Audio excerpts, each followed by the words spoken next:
Welcome back, everyone. I feel like it's been a long time since I've sat down and had a good old conversation, just to update you about life and some changes to my channel, if you haven't already noticed. So, anyone who is already a subscriber, thank you for coming back to have a look and check in.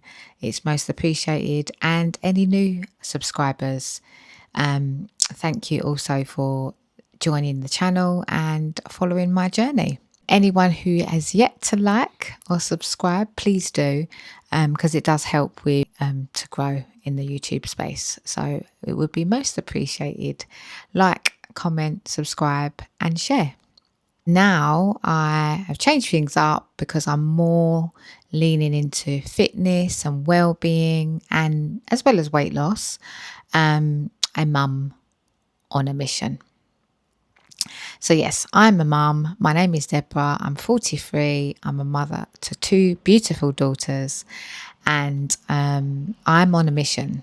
So back in May of 2025, I was prescribed by my GP Mounjaro for type 2 diabetes. So started on 2.5 milligrams, which everyone does, and then increased a month later to the 5 milligrams, which I'm still currently on at the moment. It's important for you to understand my story of how we got here. So in my previous video, I did a little bit of, reflecting about if you think about going back. And actually what I'm going to do in this video is take you back to where it all began. So this is me when I was younger, and little Deborah here. As a child, unfortunately, my mum suffered with mental health challenges. It meant that she didn't have parental capacity to really fully give me what I needed as a child. So what that meant for me is I had to spend some time in the care system, foster care system, with my brother, while she, rehabilitated with mental health support, medication, and fortunately the court system allowed us to return back to her care. Some of those experiences of instability and having multiple carers did have an effect on me growing up. One thing that was really beneficial for my experience is that I was always kept with my brother. We were always placed together, and we remained attending the same school. And I've got very fond memories of, my friends in the school. They never changed, although homes changed, my school and my friendships didn't change. Some of which I still have, communication with, some of which I'm still friends with today. So that's been a really positive experience for me. So when I was returned to my mum's care, it was obvious that there was a big gap missing from my mum's care towards me. I was a lot older. I was 7 at the time, 6 or 7, I believe. And the parenting that my mum provided then, she was clearly in a mindset and a kind of stuck stage, arrested development of thinking she needed to parent and provide my needs of when I was last in her care. Not just in this experience, but a lot of different cultures, the way that they express their love, if you know about love languages, is through giving of food, making sure that if you think about Maslow's hierarchy of needs, they got food, have they got shelter, have they got clothing. So my mum was very much on, okay, I need to feed her. And so I think that's where my introduction of food began. It was apparent. I wouldn't describe myself as being obese in school, but I was an overweight child. Some may even say that I was just big in comparison to my peers of that age. It did have an impact on the way that I viewed myself. And so then when I got into my teenage years here, I was fortunate to join a cheerleading squad. Yes, cheerleading. I wasn't living in America. It did come to the UK. It is very much more established now in the UK. But yeah, I joined a squad, and it meant that I had something to grow into, something to teach me discipline, sisterhood, like, a real commitment to team building. Cheerleading, if you don't know already, which most people would, is kind of like a combination of dance, gymnastics, and stunts. Unfortunately, I wasn't light enough to be one of the flyers. They're the ones that kind of get thrown up and flipped around in the air. I was a base, very sturdy, very strong in my fires, which I still am today. Yeah, joined the cheerleading, and this was probably between the years of like 13, 14, going up until my late teens. So this allowed me to exercise. I mean, we was doing our sessions. We had practice 3 times a week. And if we had a competition coming up, it would increase to 4, sometimes 5 times a week. And or if we had like a performance that we had to showcase within the local community, we was asked to perform at, Canary Wharf, or for the London Knights ice hockey team at the time. Sometimes just school kind of fates, or just doing community outreach work, then we would have to exercise and practice even more, continuously repeating dance routines, start to finish, full out, making sure that we hit the stunts. And they were like maybe an hour to 2 practice each evening that we was required to be there. Gave me a good discipline. It taught me team building skills, as I said, negotiation skills, and it actually, I built lots of friendships from there, and it was really good for my health. It didn't matter too much about my eating habits, because why? I was just burning it off through excessive exercise. A lot of us probably had a bit of disordered eating because we were so conscious about how we would look in the dance uniforms, in the cheer uniforms. I'm thinking it was quite like a mid to mini skirt. You had kind of shorts underneath, and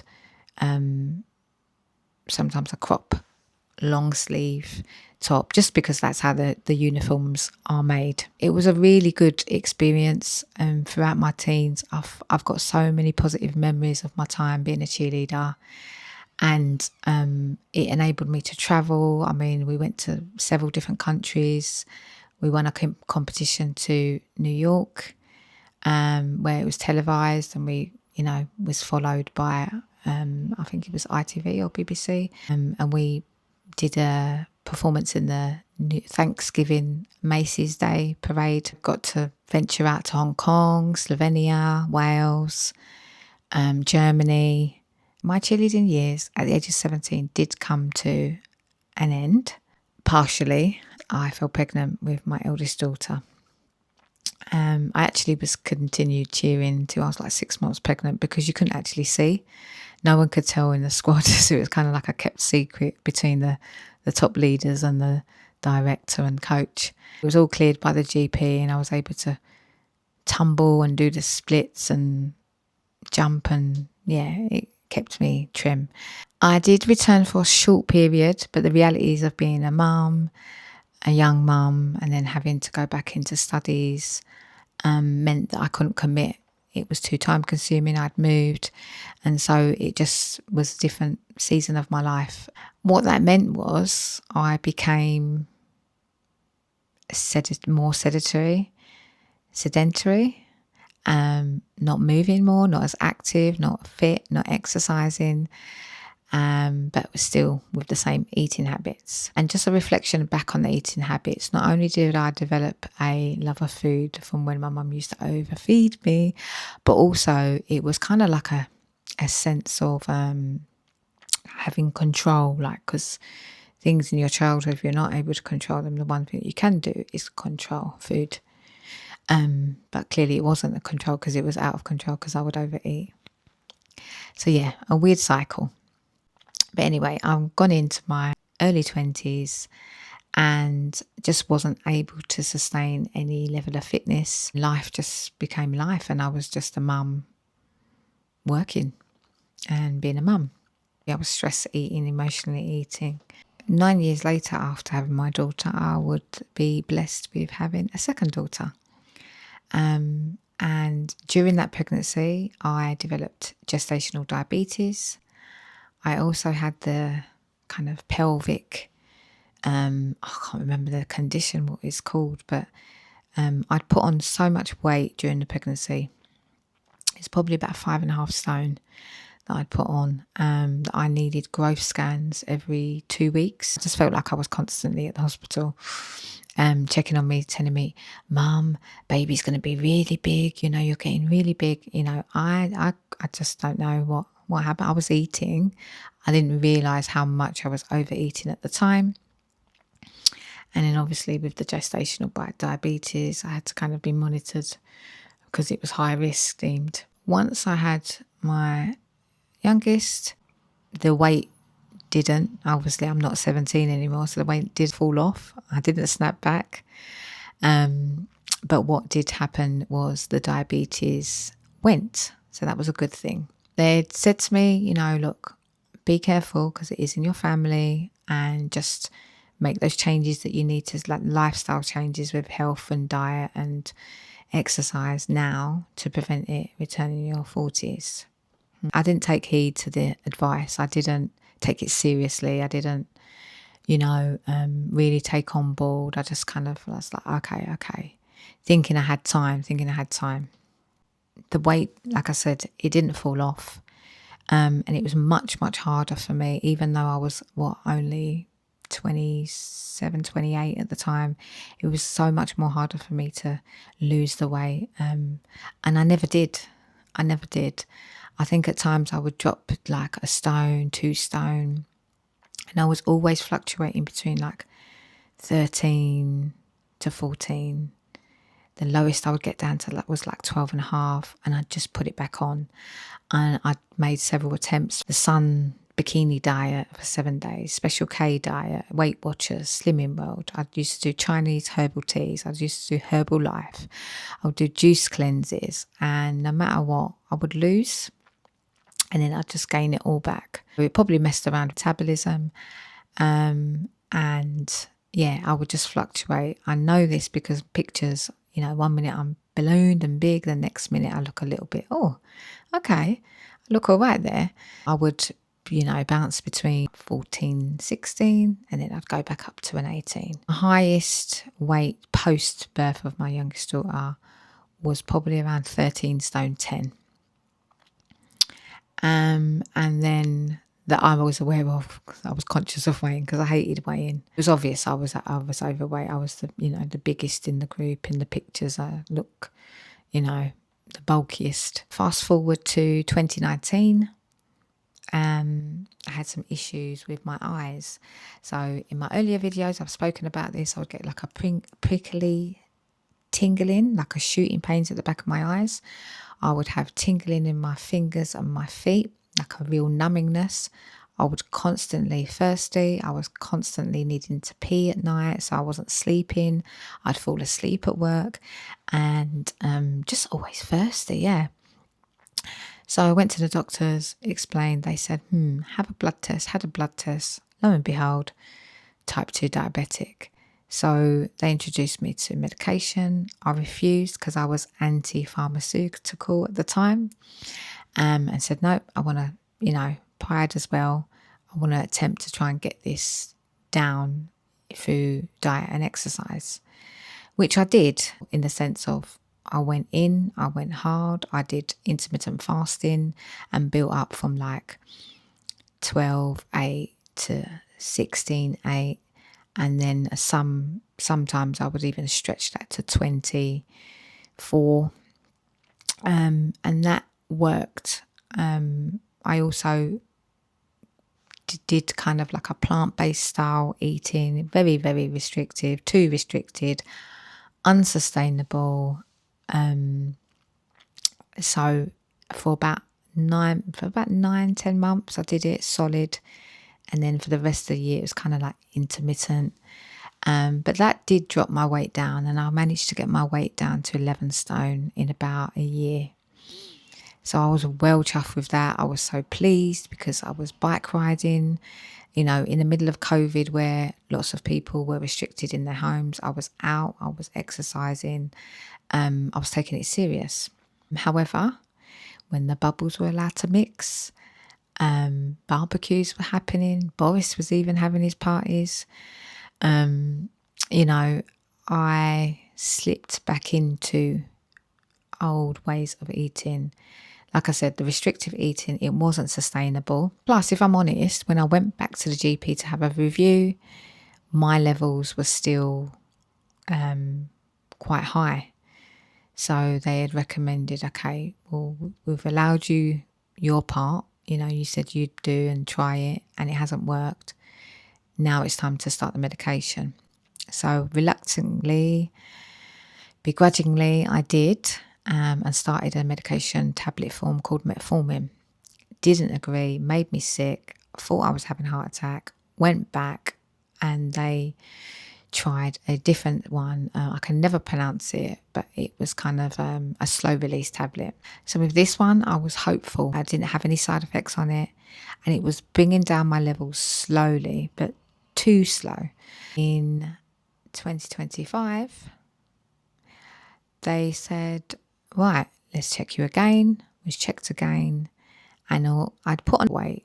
My levels had reached the highest ever. Even the reading was higher than my reading when I first got diagnosed in 2019. So there was something clearly going wrong with my body, even though I'd managed to keep most of the weight off.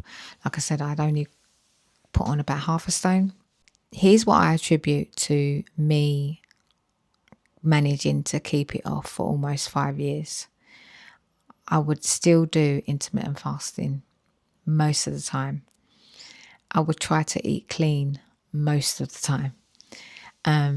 But when I had my moments, I would binge on,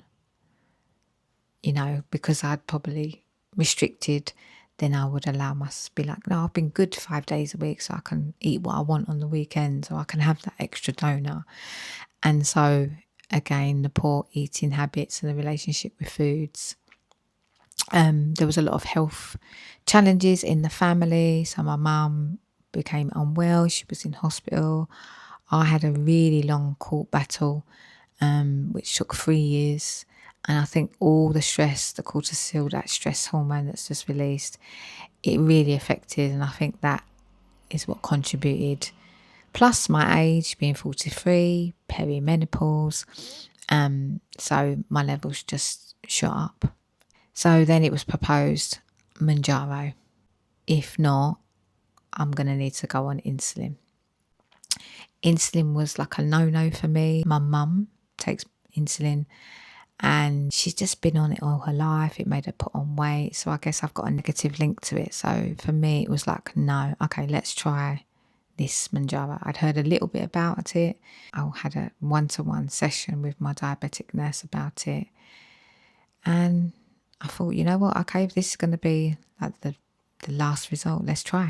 I developed a condition, retinopathy, and there's another one, I can't remember what it's called, but it's basically damage to the back of the eyes because of the blood vessels, which can affect your vision, hence me having to wear glasses all the time now. You know what, this is a wake-up call. This is a chance for me to sort out my life. Literally, Stacey Solomon, sort your life out. Here I am. How many months are we now? June, July, August, September, October, November, December, January. 8 months into using Mounjaro. Still at 5 milligrams.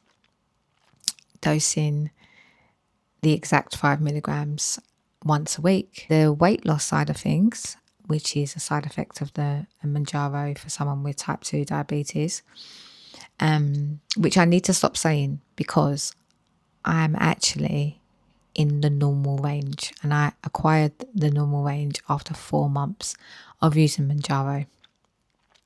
So which is fantastic because my levels, I don't know when they were ever in the normal range,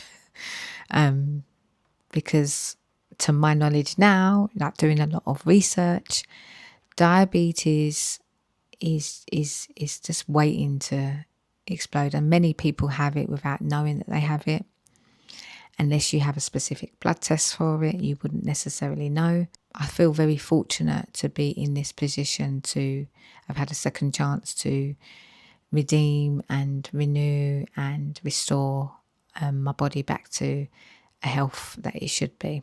So I've had to do a lot of healing work, forgiving myself, because it was myself that got me here. Yes, you know, genetics play a part, but also I had that warning, and I didn't listen at the time. So part of my channel is to raise awareness. It doesn't just appear overnight. This is a matter of bad habits, unhealthy habits, should I say, over a prolonged period of time. And if individuals don't change unhealthy habits, they will be at risk of type 2 diabetes. And once you have type 2 diabetes, you're at risk of then other organ failures and health ailments and issues. I've got a really good video about my why, so have a watch of that, and then think about, you know, if you're on a health, if you're on a fitness, or if you're on a weight loss journey, think about your why. Here I am now on this journey, and I'm really about these sustained changes. I need to be able to have a lifestyle that's maintainable, that's realistic, that's achievable. It's important to adopt those changes now, and just being consistent, continue in good health in my latter years. What I've spoken about, please, please, please hear my message, hear my plea to you, to take your health more seriously and more changes to foods. And I'm going to be doing some videos, because I haven't really talked about food too much over my journey. A health journey can feel like there's so much to change and you've got to do it. I've got to this stage, but I started in 2019. My journey started in 2019. And so, yes, 2025, I was on a mission with Mounjaro to remission. But now I'm on a new mission, and my mission is to longevity, health, not just in weight and my physical body, but my emotional well-being and my spiritual well-being, and psychologically being well, because it's all round, isn't it? Health is just all round. At the moment, you may have seen lots of my shorts, and I'll kind of filter between motivational shorts just to kind of keep you thinking, but inspired and encouraged on your journey. And then, you know, other shorts will include some humour and other shorts around my training for a 5K. You know, the walking pad that I've invested in, it has the setting where I'm able to run indoors, which is good. My daughter is doing the Couch to 5K. She's on the fitness journey as well. So it's been really encouraging to have her alongside and support. And we can both support each other. Yeah, going back to the name change, a mum on a mission. Like I said, I'm just a mum. I'm trying to show that you don't necessarily need a gym membership. You can do it from the comfort of your own home. There's amazing YouTube videos on there, Grow with Jo. There's many out there that you can use to do just short little workouts at home. I've got my walk pad, I've got an exercise mat, and I've got some resistant bands and a couple of weights. And I just incorporate those. I have my little routine. So I run twice a week. I do my steps daily, weights 2 to 3 times a week with resistant bands. And I just do that for about 20 to 30 minutes, no longer. And I just feel much better for doing it. I feel like I've had a burst of energy in doing it. Someone asked me the other day, where did you get your motivation from? I'm not motivated, really. I think I just know that I've got to do it. I know that I've got to show up and just do it. You know, a bit like your job, you just got to go to your job, haven't you? If you don't work, your bills don't get paid, so you've got to do it. So I think this is kind of like a payment to the body, an insurance on the body. You've got to do it for it to pay you later in life. I'd love to hear from you guys. Are you on a mission? Are you on a journey to health, fitness, weight loss, tell me about it. Drop a comment below and let's have a conversation. Thank you for listening. So I'll leave it there and I shall see you on the next one. Take care for now.